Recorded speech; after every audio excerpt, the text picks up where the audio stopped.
Jusqu'à dimanche, partout en France, les banques alimentaires organisent leur grande collecte nationale annuelle. Objectif, des milliers de bénévoles mobilisés qui vont récolter un maximum de denrées qui seront ensuite redistribuées à des associations partenaires. On en parle aujourd'hui sur Euradio avec le président de la Fédération française des banques alimentaires. Bonjour Jean-Louis Dupré. Bonjour à vous. Alors l'an dernier, cette collecte annuelle avait permis de récolter plus de 9000 tonnes sur toute la France. Comment se présente cette nouvelle édition? Cette nouvelle édition se présente bien. Nous avons mis en place toutes les équipes nécessaires à cette collecte nationale, tant au niveau de la fédération qu'au niveau des banques alimentaires. Et ce sera plus de 110 000 bénévoles qui vont être présents dans les grandes et moyennes surfaces pour récolter la solidarité citoyenne de Alors, chacune des personnes qui viennent. Alors, on rappelle que la collecte de la banque alimentaire, ça permet environ en 3 jours de récolter l'équivalent de... Enfin, environ, non pas environ en 3 jours, mais en 3 jours de récolter environ l'équivalent de 20 millions de repas. C'est 10% à peu près de vos besoins d'approvisionnement. Comment ça se fait que vous ayez besoin de cette grande collecte annuelle justement pour récolter autant? La réponse est dans votre question, c'est 10% de nos approvisionnements, ce qui représente pour nous à peu près un mois et demi de consommation et de distribution. Et sans cette partie, il nous manquerait un mois et demi de distribution. Et il n'y a rien de pire pour un président de banque alimentaire de voir ses rayons vides.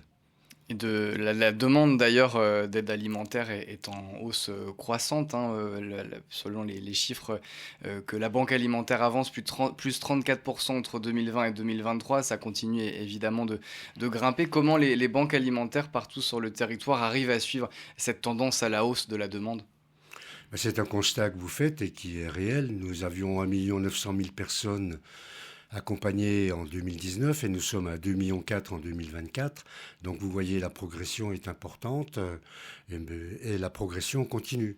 Et tous les réseaux de l'aide alimentaire, je dis bien tous les réseaux, ceux qui travaillent avec nous, toutes nos associations partenaires constatent elles aussi donc l'augmentation de la demande. Et en face de l'augmentation de la demande, nous avons un approvisionnement qui a tendance à stagner et ne pas augmenter à la vitesse de la demande. Donc nous nous trouvons de temps en temps avec des écarts importants sur ce que nous pouvons distribuer aux personnes en difficulté. Donc nous servons tout le monde. Par contre, il nous arrive de temps à autre d'être un petit peu plus attentifs aux rations que nous distribuons. On va revenir justement sur ces difficultés d'approvisionnement, simplement sur le profil des demandeurs et demandeuses de l'aide alimentaire. Est-ce qu'il a évolué ces dernières années? Ah, il a beaucoup évolué ces dernières années. Bon, aux demandeurs traditionnels que nous avions, les personnes seules avec enfants, les retraités avec des petites retraites, viennent s'ajouter depuis 3 ans. Ce que nous appelons, enfin, ce qui est appelé aussi par les statistiques les travailleurs pauvres. Ce sont des personnes qui sont en CDI pour certains et qui n'arrivent plus à joindre les deux bouts. Et donc, c'est à peu près 15% maintenant des personnes qui viennent chez nous. Et dans ces travailleurs pauvres, nous avons beaucoup de jeunes, 18-25 ans, qui arrivent et qui sont de plus en plus nombreux.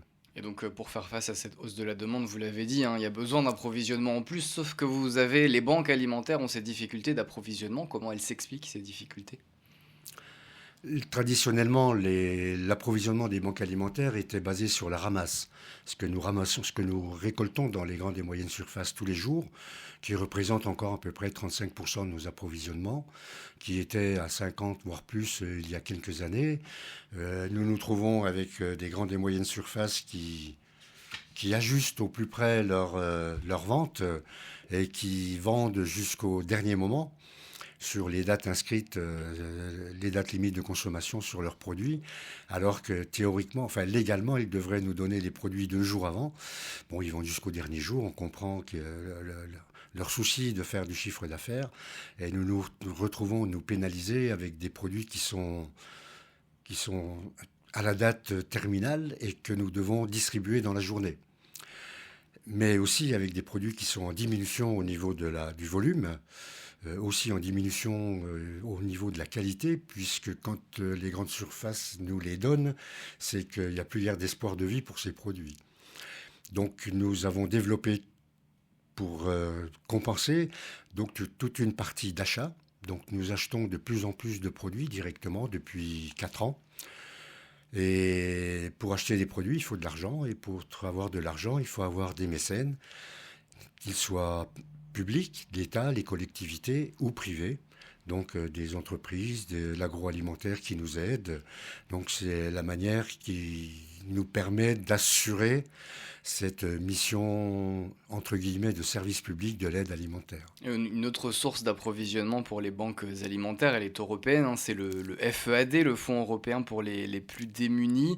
On sait qu'il y avait eu quelques remises en cause ces dernières années de ce fonds. On est d'ailleurs en pleine négociation pour le prochain cadre financier pluriannuel de l'Union européenne entre 2028 et 2034. Qu'est-ce que vous en attendez pour le FEAD spécifiquement de ce nouveau cadre budgétaire? Le FEAD a changé de nom, il s'appelle maintenant le FSE+. Il est compris effectivement dans FSE+. Voilà, il est dans le FSE+, et nous sommes en discussion et nous avons rencontré, nous étions à Strasbourg avec le conseil d'administration il y a 2 mois, où nous avons rencontré donc les équipes de l'Europe pour leur dire, leur exprimer nos besoins, bien sûr, notre satisfaction de travailler avec eux. Et comme vous l'avez dit, donc nous sommes en phase de renégociation pour les 6 ans à venir sur ce fameux programme européen où apparemment il y a des refontes dans les programmes, des réorganisations. Et là, nous travaillons avec les autres organisations donc, de l'aide alimentaire, les Restos du Cœur, le Secours populaire et la Croix-Rouge. Nous avais une démarche commune auprès de l'Europe pour leur dire tout le besoin et tout le soutien indispensable de l'Europe pour nous approvisionner en produits. Et vous sentez une oreille attentive de la part des Vous institutions savez, européennes? oui, l'oreille est attentive, mais tant que les budgets ne sont pas votés, euh, oui, c'est bien d'être entendu, c'est encore mieux d'être compris et c'est encore mieux d'être servi. D'ailleurs, la Commission veut aussi élaborer une première stratégie européenne de lutte contre la pauvreté. Il y a eu un appel à contribution qui s'est terminé en octobre. Vous en attendez quelque chose de cette future stratégie? Nous avons contribué à notre niveau sur les choix des produits qui pour nous sont essentiels, sont de première nécessité. Après, vous émettez des vœux, vous émettez des désirs, mais tant que les budgets ne sont pas votés, vous ne pouvez pas savoir ce qui va vous arriver, ni dans quel délai ça va vous arriver. Mais comment vous expliquez que, à la fois au niveau européen et au niveau français, hein, on le voit depuis 2 ans, les subventions de l'État et des collectivités locales aux associations baissent. Comment vous expliquez que ces sujets de la solidarité, de la lutte contre la pauvreté ne soient pas plus des priorités? Là, vous abordez un dossier qui est plus politique qu'aide alimentaire. La Fédération des banques alimentaires et toutes les banques sont apolitiques et religieuses. Donc si, comme citoyen, j'ai des idées, comme président de banque alimentaire, je ne répondrai pas à cette question. Mais vous aimeriez quand même que les associations d'aide aux solidarités soient peut-être plus soutenues par, Nous vous sommes, l'avez dit, des mécènes publics, mais aussi oui, privés? nous sommes persuadés que dans les échéances électorales prochaines, l'aide alimentaire aux plus démunis sera un thème important des élections présidentielles. L'INSEE dernièrement a signalé qu'il y avait à peu près 10 millions de personnes qui étaient sous le seuil de pauvreté, ce qui est important, énormément important.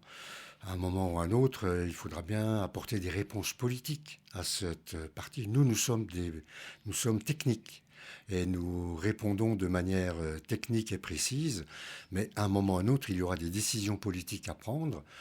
Nous rencontrons régulièrement les personnes qui sont en charge de ces décisions politiques.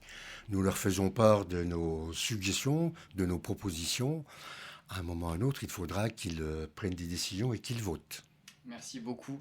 Merci Mais il y beaucoup. a un point aussi que vous n'avez pas abordé et qui est important, c'est que l'année prochaine, ce sera les 40 ans de la Fédération européenne des banques alimentaires.